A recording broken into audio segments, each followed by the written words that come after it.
Hello and welcome to the dungeon. Dayman here. Today we're going to be discussing how to play an assassin type character.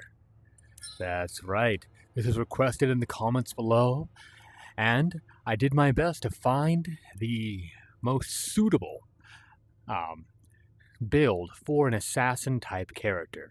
For what is an assassin? They are those who are unseen until they are felt. Major pause. But that is true. By the time you know an assassin is there, it should be too late. Now, if you've seen my other videos, you might have some guesses where this is going, but I have some interesting thoughts on what it is to be an assassin, and if you wait to the end, we'll be discussing not just a build, but how best to target each and every enemy type, where their weaknesses are, and how best to exploit them as a hitman. Starting in our exos, here we have Stillness for our mind perk. Now you can go evasion if you want to mystify for a greater evasion of ranged attacks if you want to be sort of a ranged build, though anytime you can be getting regeneration is good. I would like to see Unburdened improved by our developers, but I have an interesting thought on how to make the most of your potions. Especially as an assassin, we come equipped. For our legs perk, you can, of course, go haste for that quick and agile build. You could also go that jump speed, allowing you to get up and around your opponents. But for our assassin, we are going to be combining the best of our melee builds and our magic builds by adding the jump height perk. Now, if you are not comfortable using teleport or blink, then you will use your haste or jump speed. Though, when it comes to the jump height perk, as it couples with your teleport, it allows you to jump up and around and scale rooms far easier to take advantageous position. Haste, however, will allow you to more precisely move in and around to target those weak points of our enemies that we will be discussing. For our loadout, there is some variance here, but not much, because as an assassin, we are doing our best to take out our opponents as fast as possible. And that means that we will be running fire and criticals. Fire-based weapons are going to be a necessity for this build, as well as criticals. And that is where we are going to look at our arms perk. Whether you are going to go with your range for your primary damage, or going for your side weapons for your primary damage. If you're using melee for primary, you're going to be using the critical hit chance for melee weapons, or using your crossbow for critical hits. When we talk about our crossbow for our back weapon, what you want to be thinking about here, and I've mentioned this in other videos, but the glowing bolt is indicating a critical hit is only relevant to the weapons perk, though your critical hit exo will check that damage on contact. So just because you don't see a glowing bolt does not mean that you won't be dealing criticals. However, as an assassin, we go into the fight prepared. When you are running a crossbow, I recommend waiting to have that loaded critical bolt, placing it on your back to ensure you're going to get the damage needed, and keep that thrown weapon in your primary hand and your crossbow in your offhand. The other element of a weapon build here is you can be running if you don't want to stay constrained to a singular element type, as somewhat discussed in the caster or staff video, is you can go ahead and use yourself ice or slowing. So if you're going to be using slowing, you're going to be using a maul. Now, I've talked about this maul before, but poison and slowing is nice, as both of those will be able to allow you to get into position for those hits. If you have a slowing and criticals crossbow, boy oh boy are you lucky.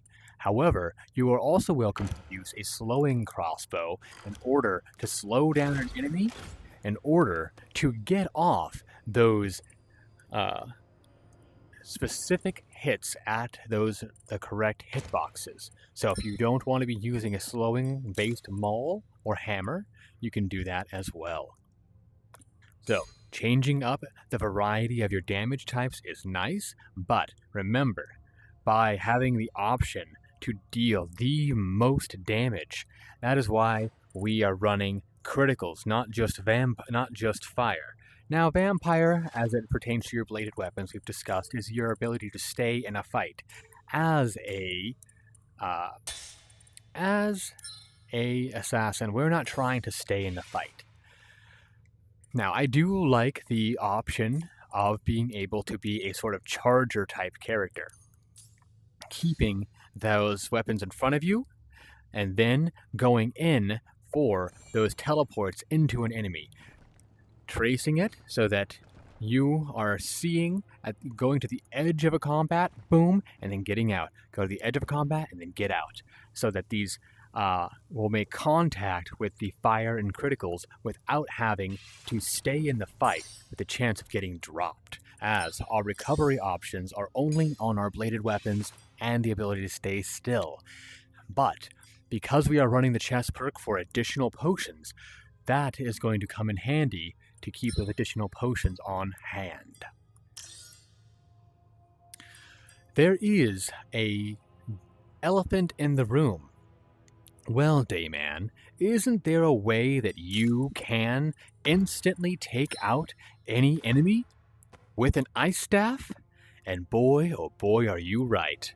The ice staff, if you are not going to be running your ranged exos, you can go with your melee exos for criticals and focus on draining the front line of your enemy with the staff, jumping in with that teleport, and then getting out. So we are in and out of the fight as an assassin, which is one of the things I enjoy about the frost staff and the fire explosions found in our weapons. So, the thing I want to discuss about why the frost staff might not be the best for an assassin, though it is the easiest way by which you can take out most enemy types with the exception of ice enemies, hence why we want to vary our build. Now, if you've heard me talk about it before, bear with me, but what we do here is we want to vary our damage types while also varying our ranged options. Having a crossbow gives you a long range and options within. Now again, you can also run a multi-shot ice bow. Where is it?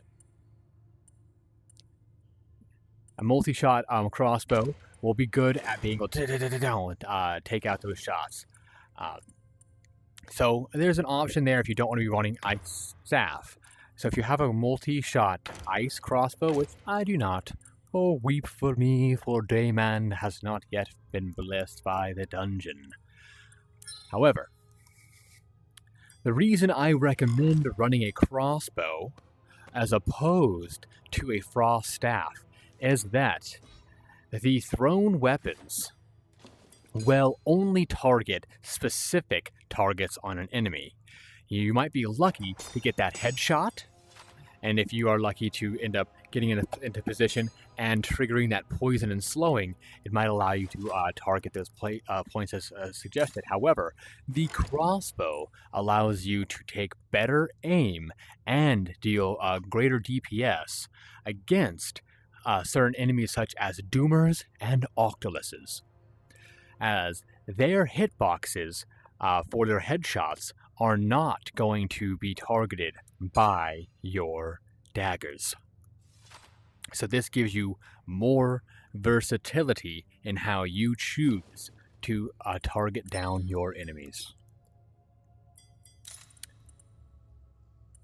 If you are running the Frost Staff, however, I do recommend picking yourself up a mythical dagger. I know this is not available to everyone, but once you prestige, the Frost Staff and dagger are one of the greatest ways of clearing out mobs the fastest, at range, mind you.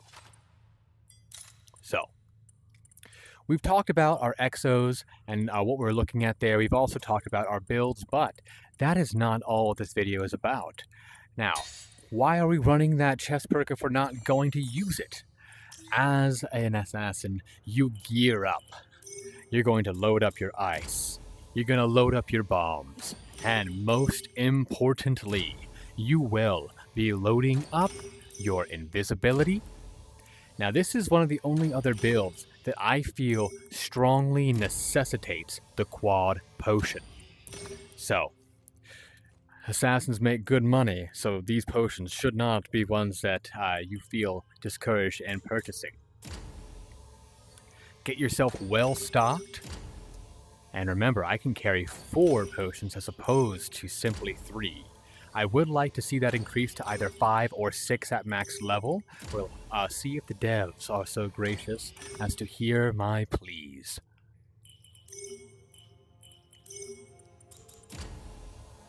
So, let's load up a sandbox and discuss enemy hitboxes and how it is to get past their guard, as that is, I believe, the true value of this assassin video.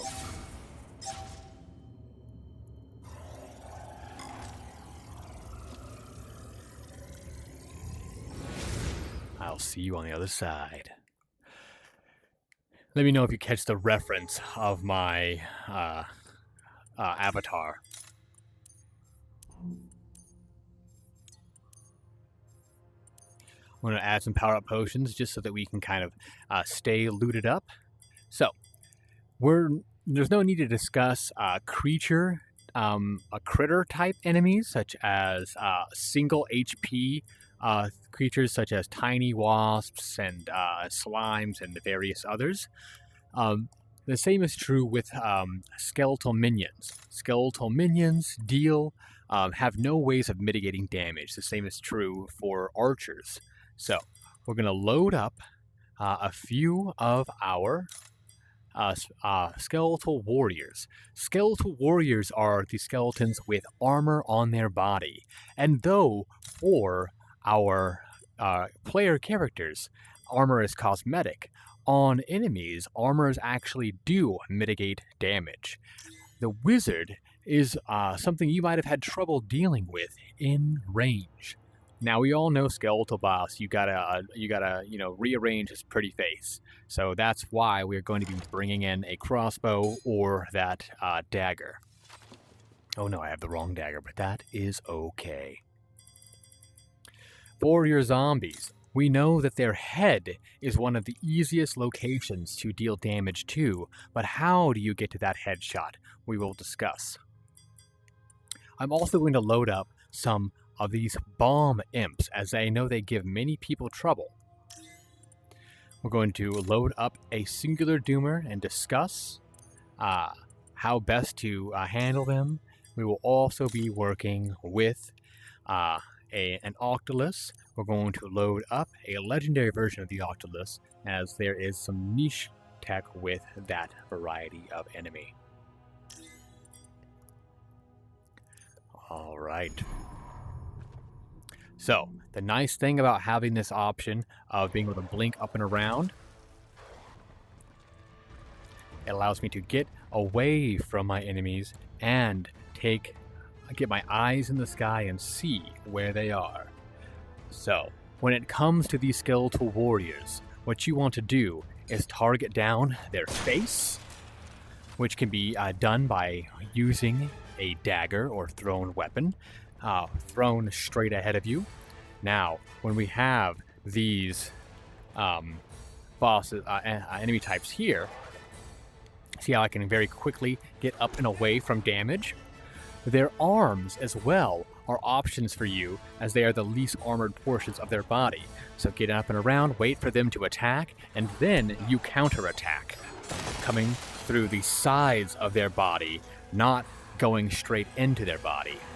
Now these mages, you see, the reason that we bring our potions into the dungeon here is so that we can more easily...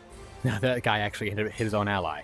When it comes to these guys, they can guard you very well with their staff. So if you get to their back, that will allow you to deal serious damage without having to worry about that counter attack. Strike them in the back as opposed to the front or side in order to mitigate their guard, which is quite effective. Now, if they are in your face like this, they can easily take you out with their bow staff skills. See, we think of these mages as squishy, but that is why we utilize our potions to better get around their guard. Loading those back up, as we just discussed, you need to be able to get to their flank, and you can do this by waiting for their aggression to be drawn to one of your allies, teleport behind them, and go in with... Now, I am not using the correct dagger, as I needed to be using my critical and fire dagger, as I find it is necessitated if you're not using that. Get rid of this guy. We're going to go 3. Bombs. Doomer. And Octolus. Let's get active. Lure them to a place where you have the advantage. Now, when it comes to these zombies, instead of trying to go straight down on their head, where you might easily strike their shoulder as opposed to their head, I want you to think about a strike coming in to their neck. Stepping back, coming in at 45, and going for their headshots. Crits and explosions help me there. This is a poison variety, so threat assessment. If they're a poison, I'm going to be using my ranged options. Stepping out and away, loading up my critical bolts, getting access to range here, and waiting for that headshot. Alright, now when it comes to these bombers, they will always first throw one bomb at you, and then they will charge you with a suicide bomb. So once they're on my person, I don't panic, I start to teleport away. Those bombs will always deal 50%. Wait for them to get ready for that suicide bomb, and get away from them when they load in to your range. Doomers can summon very volatile enemies such as these flame skulls. That's why we want to have auto-target weapons like daggers. Now, Doomers. My dagger will go for its belly, not its head. That is why we want the option to be able to use that crossbow to get those strong headshots. You saw how that headshot caused it to stagger. May have also been, there we go. Those headshots are going to do slightly more damage than those belly shots will. Here's a nice critical hit right on the head. So you can see the damage difference there. Alright, now, again, an ice staff gives you the ability to clear out mobs very easily, but an assassin has to be able to deal with all target types.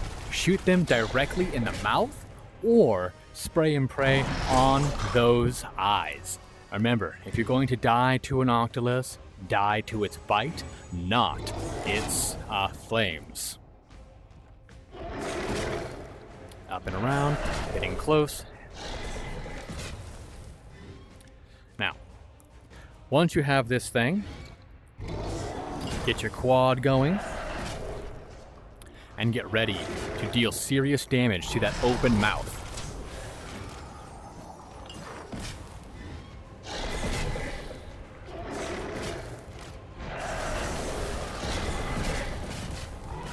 Wait for him to roar, and shoot. That's one of the nice things about those fireballs and that stillness coming into play.